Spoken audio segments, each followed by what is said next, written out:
27 अक्टूबर 1962 दुनिया की तारीख का वो दिन जब पूरी दुनिया तबाही के दहाने पर पहुंच चुकी थी। उस वक्त की दो एटमी और सुपर पावर बनने के ख्वाहिशमंद ममालिक की एक छोटी सी गलती की सजा पूरी दुनिया को भुगतनी पड़ सकती थी। आखिर कैसे वो दो ममालिक जो एक दूसरे के खिलाफ एटमी मिसाइल खला में लॉन्च कर चुके थे, एक दूसरे से टेबल टॉक पर रजामंद हो गए और जंग टल गई।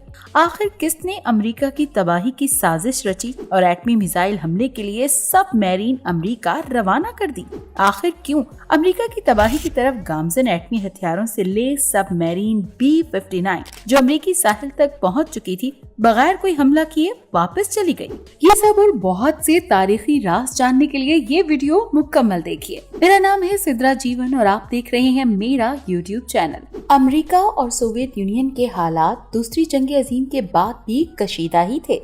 दोनों ममालिक एक दूसरे की जिद में एटमी हथियार बना चुके थे और अब की मुकम्मल तवज्जो उन्हें मजीद बेहतर बनाने और उनकी तादाद दुश्मनों के बमों से ज्यादा करने पर थी। पूरी दुनिया की नजर इन दो ममालिक पर थी क्योंकि दुनिया पहले ही हिरोशिमा और नागासाकी पर एटमी हमले का नतीजा और अमेरिका का घनौना चेहरा देख चुकी थी। इसीलिए दुनिया को मालूम था कि अगर दोनों ममालिक ने अपने एटमी हथियार इस्तेमाल किए तो शायद दुनिया में वो तबाही आ सकती है जो कभी किसी ने सोची ना होगी। सोवियत यूनियन ने अमेरिका को खुला पैगाम दे दिया था कि हर मुल्क जापान नहीं होता जो हमले का जवाब न दे सके। सोवियत यूनियन अब अमेरिका को ईंट का जवाब पत्थर से देने की मुकम्मल सलाहियत रखता है। लेकिन अक्टूबर 1962 में ये कशीदगी इतनी बढ़ गई कि कभी भी कुछ भी हो सकता था। हमलों को और ज्यादा तबाहकुन बनाने के लिए अमेरिकी और सोवियत बॉम्बर एयरक्राफ्ट हर वक्त हवा में रहते थे और उनकी एटमी सबमरीन भी इंटरनेशनल वाटर्स में छुपकर दुश्मन पर निशाना साधे सिर्फ एक इशारे की मुंतजर रहती थी। इटली और टर्की दोनों ममालिक सोवियत यूनियन के करीब होने के साथ साथ नेटो के रुकन भी थे। अमेरिका ने सोवियत यूनियन को दोनों तरफ से घेरने के लिए इटली और टर्की में अपने एटमी मिसाइल नस्ब कर दिए। इससे अमेरिका की पोजीशन ज्यादा मुस्तहकम हो गई क्योंकि इससे सोवियत यूनियन के मगरबी हिस्से पर हमला करना मजीद आसान हो गया। जब ये खबर सोवियत यूनियन को मिली तो उन्होंने भी अपने एटमी हथियार अमेरिका के करीब नस्ब करने का फैसला किया। इस काम के लिए अमेरिका से सिर्फ 200 किलोमीटर साउथ ईस्ट में वाक़े क्यूबा नामी जजीरा नुमा मुल्क का इंतखाब किया गया। उस वक्त क्यूबा पर प्रो कम्युनिस्ट हुकूमत थी। अमेरिका क्योंकि एक कैपिटलिस्ट मुल्क था इसीलिए वो कम्युनिज्म के सख्त मुखालिफ था और क्यूबा पर कब्जा करके वहाँ भी कैपिटलिस्ट निजाम लाना चाहता था। लेकिन क्यूबिक सदर फेडरल कास्ट्रो को सोवियत यूनियन की मुकम्मल हिमायत हासिल थी। उस वक्त सोवियत सदर निकिटा क्रुश्चेव ने क्यूबा सदर फेडरल कास्ट्रो के साथ एक खुफिया मुआहदा किया जिसमें ये तय पाया कि सोवियत यूनियन अपने इंटरकॉन्टिनेंटल बैलिस्टिक मिसाइल्स यानी ICBM क्यूबा में नस्ब करेगा और क्यूबा को अमेरिका के हमले से भी बचाएगा। अब सोवियत यूनियन वॉरहेड्स अमेरिका के जनूबी रीजन को भी आसानी से हिट कर सकते थे। सोवियत यूनियन ने टॉप सीक्रेट अंदाज में अपने ICBMs क्यूबा के मुख्तलिफ लोकेशंस पर इंस्टॉल करना शुरू कर दिए। लेकिन ये खबर अफवाह बनकर पूरे अमेरिका में फैल चुकी थी। लोगों में खौफ व हरास फैल गया कि फ्लोरिडा से सिर्फ 200 किलोमीटर दूर क्यूबा में सोवियत एटमी मिसाइल इंस्टॉल हो चुके हैं। ये खबर अमेरिकी सदर जॉन एफ कैनेडी पर बिजली बनकर गिरी और उन्होंने क्यूबा, जिसके ऊपर अमेरिका पहले ही अपनी इजारादारी कायम करना चाहता था, को सबक सिखाने के लिए एयर स्ट्राइक करने का फैसला किया। उनका मंसूबा ये था कि पहले एयर स्ट्राइक करके सोवियत यूनियन के ICBMs को तबाह किया जाएगा और फिर पूरी कुव्वत के साथ क्यूबा पर कब्जा कर लिया जाएगा। लेकिन चूंकि सोवियत यूनियन भी एक एटमी मुल्क और मुमकिन तौर पर उस वक्त की सुपर पावर हो सकता था, इसीलिए इस हमले के नतीजे में एक और जंग अजीम भी छिड़ सकती थी जिसको काबू करना किसी के बस में नहीं होगा। दूसरी तरफ जब सोवियत यूनियन को अमेरिका के इरादों का पता चला तो उन्होंने अमेरिका के हमलों का जवाब देने के लिए मुकम्मल तैयारी कर ली और एक सबमरीन B-59 को एटमी हथियारों से लैस करके अमेरिका की तरफ रवाना कर दिया।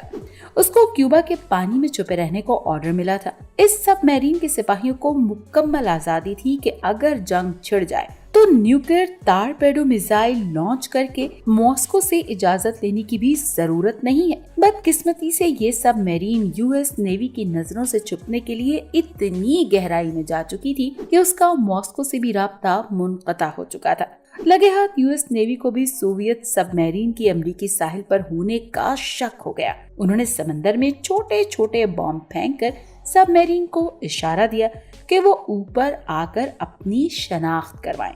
सोवियत B-59 के अंदर मौजूद कप्तान, जिसका वैसे ही मॉस्को से राब्ता मुनक़ता हो चुका था, इस बमबारी को जंग की शुरुआत समझकर अमेरिका पर एटमी हमले करने के लिए तैयार हो गया। बेशक क्रू को मुकम्मल अथॉरिटी तो थी, लेकिन न्यूक्लियर का बटन दबाने से पहले सबमरीन में मौजूद तीनों बड़े ऑफिसर्स की रजामंदी जरूरी थी।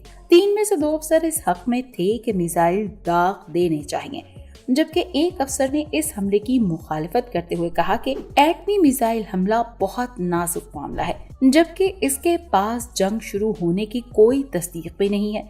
उस जांबाज अफसर का नाम एग्जीक्यूटिव ऑफिसर वसीली आर्कीपोव था। एग्जीक्यूटिव ऑफिसर वसीली आर्कीपोव थे तो B-59 के सेकंड इन कमांड, लेकिन उन्होंने बाकी दोनों अफसरों के खिलाफ जाने का फैसला किया और इस बीच उन तीनों में बहस छिड़ गई। कई मिनटों तक ये बहस चलती रही और उसके बाद फैसला हुआ कि सबमरीन को सतह पर ले जाकर पहले मॉस्को से राब्ता बहाल किया जाए, ताकि ये पता लगाया जा सके कि असल सूरत हाल क्या है। हमले का फैसला बाद में किया जाएगा।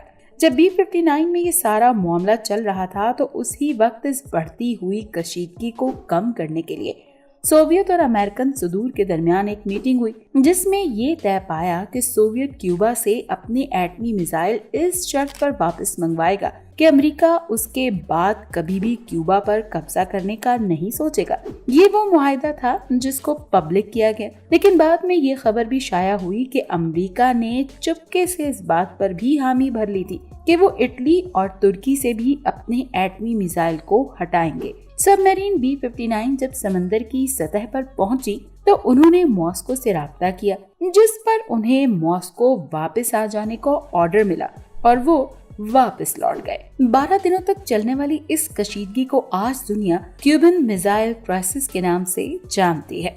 उन 12 दिनों में दोनों ममालिक के दरमियान कशीदगी इतनी बढ़ गई थी कि दोनों मुल्कों ने अपने एटमी मिसाइल स्पेस तक भेज दिए थे, जिसका मतलब था कि अगर हम न बच सके तो ये मिसाइल सीधा अपने टारगेट पर आकर गिरेंगे। लेकिन क्योंकि अब ये मामला खत्म हो चुका था और दोनों मुल्कों के दरमियान अमन का मुआहिदा तय पा गया था, इसीलिए इन मिसाइलों को खला में ही तबाह कर दिया गया। तारीखदानों का मानना है कि वसीली आर्कीपोव दुनिया के वो शख्स रहे हैं जिनके इस तारीख साज फैसले की वजह से आज दुनिया कायम है और हम सब आजाद सांस ले पा रहे हैं। अगर उस दिन वसीली इस हमले की मुखालफत ना करते तो शायद आज बहुत कुछ ना होता या शायद कुछ भी ना होता। तो ये थी हमारी आज की वीडियो। कैसी लगी आपको कमेंट सेक्शन में जरूर बताएं। अगर अच्छी लगी तो लाइक और शेयर करना ना भूलें और चैनल को सब्सक्राइब करके बेल आइकन प्रेस करें ताकि ऐसी मजीद इन्फॉर्मेटिव वीडियोस आप तक पहुंचती रहें। अपना ख्याल रखिएगा, दुआओं में याद रखिएगा। अल्लाह हाफिज।